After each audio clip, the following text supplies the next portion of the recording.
इस दिव्य मंत्र का पाठ करती थी कौन? चंचुला। ठीक है, तो उसके प्रभाव से क्या हुआ? विमानम विमानम द्रुतमायंतम प्रेषितम त्रिपुरारिणा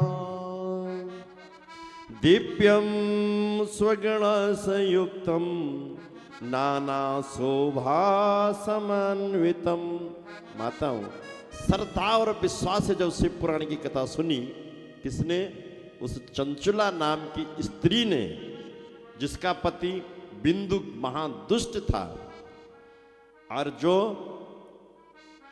पति की दुष्टता के कारण स्वयं भी पाप के दलदल में फंस गई थी। तो उसके लिए क्या हुआ? इतने में ही त्रिपुरा शत्रु भगवान शिव का भेजा हुआ एक दिव्य विमान द्रुत गति से वहां पहुंचा जो उनके अपने गणों से संयुक्त और भांति भांति की शोभा साधनों से संपन्न था। चंचुला उस विमान पर आरूढ़ हुई और भगवान शिव के श्रेष्ठ पार्षदों ने उसे तत्काल शिव रूप में पहुंचा दिया। उसके सारे मल धुल गए, वह दिव्य रूप धारण कर दिव्यांगना हो गई थी। इसके दिव्य अवयव उसकी शोभा बढ़ा रहे थे। मस्तक पर अर्ध चंद्रमा का मुकुट धारण किए हुए वह गौरांगी देवी सौभाग्यशाली दिव्य आभूषणों से विभूषित थी। और भगवान भोले बाबा ने आदेश दिया कि आप पार्वती की सखी बनकर के पार्वती जी की साथ में रहेगी, और उसको स्थान कैलाश पर्वत पर दे दिया गया। जब बहुत समय बीता, क्या हुआ? काफी समय जब बीत गया, बहुत लंबा समय जब बीता, तो उसको एक दिन अपने पति की याद आई। चंचुला को अपने पति की याद आई कि मेरा पति कहाँ होगा? मैं तो यहाँ शिव पुराण की दिव्य कथा सुनकर के मुझे तो शिवलोक मिल गया, पर मेरा पति इस समय किस गति में होगा? तो उसकी आंखों में आंसू आ गए और नेत्र सजल हुए। तो उसने माता पार्वती से कहा कि हे देवी, इत्युक्ता सा गिरिजया चंचुला सुप्रणम्यता पर्यप्रेक्षति सुप्रीत्या। पृच्छति, पूछने लगी पार्वती से, सा अंजलिर्त मस्तका, मेरे पति इस समय कहाँ होंगे? इस वक्त मेरे पति, माता पार्वती, मेरे पति कहाँ होंगे? माँ पार्वती ने योग लगा करके कहने लगी, गिरिजोवाच, गिरिजा कहते हैं पार्वती को। तो माँ पार्वती ने योग लगाया और कहने लगी, सुते भरता बिंदुगा। सुता कहते हैं बेटी को कि हे बेटी चंचुला, सुते भरता बिंदु गई हो महापापी दुरासया। तेरा पति जो महापापी था, वैश्य भोगी महामूढ़, वो वैश्यगामी था, महामूर्ख था। मृत्वा सा नरकम गता, अपने बुरे कर्मों के भोग से तेरा पति बिंदुग नरकों में भी जो महान नरक है उसकी यातना भोग करके अब वो विंध्याचल पर्वत पर पिचाक्ष योनि में चला गया, प्रेत योनि में पहुंच गया। और सबसे कठिन योनि होती है प्रेत की। कोई उसको ब्रह्म कहते हैं, ब्रह्म प्रेत। तो जो प्रेत योनि होती है सबसे कष्टकारक योनि होती है। समझ गए आप? और उसको न वहां पर जो महापापी होता है, जिसको नरक में भी जगह नहीं मिलती है, उसको वहां पर पहुंचा दिया जाता है प्रेत योनि में। इतना कष्ट वो सह रहा है कि उस कष्ट का मैं वर्णन नहीं कर सकती हूं। इतना सुन करके वो बहुत ज्यादा दुखी हुई और कहने लगी चंचुला कि हे माते, कोई ऐसा उपाय है कि मेरा पति उस कष्ट से मुक्त हो जाए? माहेश्वरी महादेवी चंचुलोवाच, चंचुला कहने लगी, माहेश्वरी महादेवी कृपां कुरु ममोपरि, कृपां कुरु मम ऊपरी, मेरे ऊपर आप कृपा कीजिए। समुद्धरम पतिम मेध्या दुष्कर्म करम खलम, कोई उपाय बताइए मैं यहाँ कर सकती हूँ उसकी मुक्ति के लिए। माँ पार्वती ने कहा वो महापापी है, जब तक वो शिव पुराण नहीं सुनेगा तब तक उसकी मुक्ति नहीं होती है। तो शिव पुराण कहाँ सुनाया जाएगा, कथा कहाँ होती है माताओं पता है आपको? स्वर्ग में कथा नहीं होती है, तपलोक में कथा नहीं होती। एक बार पहले जयकारा लगाएंगे, बोले शिव शंकर भगवान की हर हर महादेव।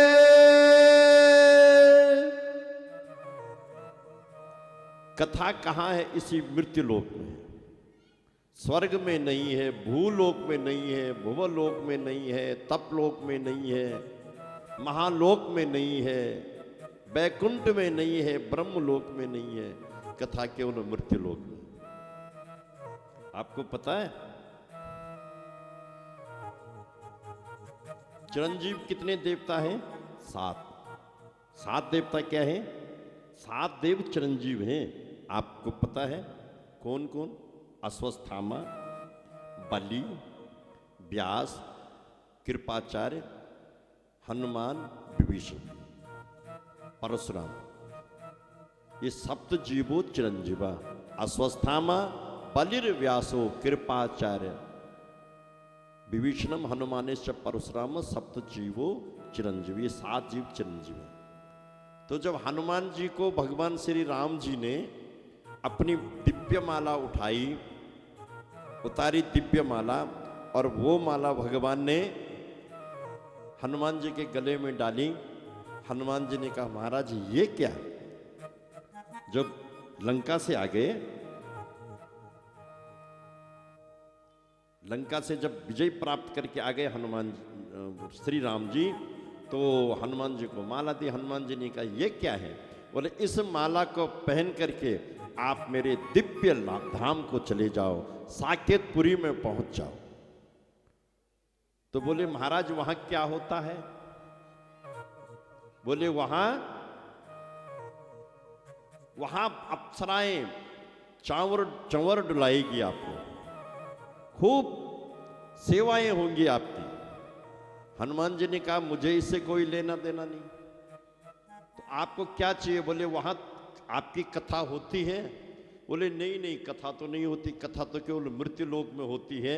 हनुमान जी ने उठाई माला और वापस कर दी, लो रख दो अपनी माला, मैं वहां रहूंगा जहां आपकी कथा होती है। तब कथा अमृतम तप्त जीवनम, मैं उस लोक में रहूंगा जिस लोक में आपकी कथा होगी। जहां कथा नहीं होगी मैं वहां आप जाऊंगा ही नहीं, वहां रहूंगा ही नहीं। बोलो जय श्री कृष्ण। इसलिए जब कहीं कथा होती है तो आपने देखा होगा हनुमान ध्वजा लेकर के सबसे आगे आगे चलते हैं, झंडा चलते ही नहीं चलते। क्यों चलते? हनुमान जी आ जाते हैं पहले, अरे कथा हो रही यहाँ, मैं भी आऊँगा। और जब तक पूरी कथा नहीं होती तब तक हनुमान जी वहीं रहते हैं। इसलिए जब पूजा होती है तो हनुमान जी को पहले भोग लगा दिया जाता है कि यार हनुमान जी आए हैं, हनुमान जी को भूखा थोड़ी नहीं रखेंगे, पहले भोग हनुमान जी को भी लगाते हैं कि हनुमान जी की पूजा कर लो। हनुमान जी पहरा देते हैं, क्योंकि कलयुग ने तो कथा करने ही नहीं दे। अगर हनुमान ना आए, हनुमान जी नहीं आए तो कलयुग तो विघ्न मचाएंगे। इसलिए पहले हनुमान जी आते हैं, तो आगे आगे हनुमान जी का ध्वजा, तो उस ध्वजा में हनुमान जी प्रवेश कर जाते हैं। इतने रसिक हैं हनुमान जी कथा के। तो कथा कौन सुनाएगा? मां पार्वती ने कह दिया कि देवी आपके पति अगर शृणुयद्यदि ते भरता पुण्यम शिव कथाम पराम निस्त्रीय दुर्गतिम सर्वम सदगतिम प्राप्नुयादिति। अगर तुम अपने पति की सदगति चाहते हो, तुम्हारे पति की सदगति तो तुम चाहते हो, पर शिव कथा सुने तब ये काम हो सकता है। तो चंचुलाने का ये आप ही कर सकती हैं। तब माताओं, हरि कथा प्रेमियों, माताओं और बहनों, फिर ये जो कथा की किसने, तब माँ पार्वती ने गांधर्वों में जो सर्वश्रेष्ठ गांधर्व है वो कौन है? शंकर भगवान का गांधर्व, जिसका नाम है तुम्बुरु। क्या नाम है? अगर कोई पूछे कि तुम्बुरु कौन है तो शंकर भगवान का गंधर्व है। गंधर्वों में सर्व गंधर्वों का राजा कौन है? तुम्बुरु है। कौन है? तुम्बुरु। तब पार्वती ने तुम्बुरु गंधर्व को आदेश दिया कि हे तुम्बुरो शिव प्रीति मम। आदेश दे रही पार्वती, हे तुम्बुरु शिव प्रीति मम मानस मम मानस कारकम सहनैया विंध्यशैलम भद्रम ते गच्छ सत्वरम। आप जाइए विंध्याचल पर्वत पर और वहां एक पिचाक्ष योनि में चंचुला का पति विंदुक कष्ट पा रहा है, उसको शिव पुराण सुना करके उसकी दिव्य आत्मा को यहाँ लाना। फिर तुम्बुरु गांधर्व गए। भूत प्रात, भूत कैसे होते हैं? वायु प्रदान होते हैं। कैसे होते हैं? वायु प्रदान। भूत कैसे होते हैं? वायु प्रदान होते हैं। हवा प्रदान होती है भूतों में। एक जगह वो स्थिर नहीं रहते, कभी इधर कभी उधर, कभी इधर कभी उधर। जो एक जगह स्थिर नहीं रहते वही तो है भूत। कथा में बैठे कभी उधर देख रहे हैं, कभी उधर देख रहे हैं, कभी पीछे देख रहे हैं, कभी आगे देख रहे हैं।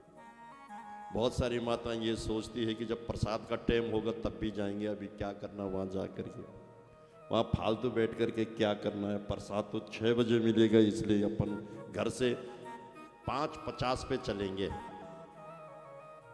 ठीक है, 5:50 पे चलेंगे और 6 बजे तक पहुंच जाएंगे। तो वायु प्रदान होते हैं भूत। कैसे होते हैं? वायु प्रदान। तो पहले तो वो चंचलता दिखाने लगा, इधर उधर घूमने लगा, भागने लगा, पर बिंदुक ने ब्रह्मास्त्र पर उसको बांध दिया। और बांधने के बाद बिंदुक ने उसको शिव महापुराण की जब दिव्य कथा सुनाई, क्या सुनाई? शिव महापुराण की दिव्य कथा सुनाई, तो उस शिव कथा सुन करके एकाग्र हो गया। और जैसे ही 12 ज्योतिर्लिंगों की कथा जब उसको सुनाई तो सज्जनों उसका जो पिचाक्ष योनि का जो शरीर था उससे मुक्त हो गया और दिव्य रूप में तुम्बुरु के सामने हाथ जोड़ करके प्रणाम करने लग गया। इत्येतम कथितम पुराणम पुण्यम इतिहासम घापहम शिव शिव परमानंदम निर्मलम भक्तिवर्धनम। और उस जब उसका वो पिचाक्ष योनि का शरीर छूट गया तो उसके ऊपर देवता लोग क्या करने लगे? पुष्प वृष्टि करने लगे। पुष्प वृष्टि हुई, बिलपत्रों की वृष्टि हुई। और उसके बाद वो विमान में बैठ करके और कहाँ चले गया? शिवलोक में चले गया। बोले शिव शंकर भगवान की जय, सत्य परंपरा की जय। नमः पार्वती पतये हर हर महादेव। और जब शिवलोक में गया तो सज्जनों, हरि कथा प्रेमियों, वहाँ पर दिव्य गुणगान करने लगा भगवान शंकर का। आइए हम भी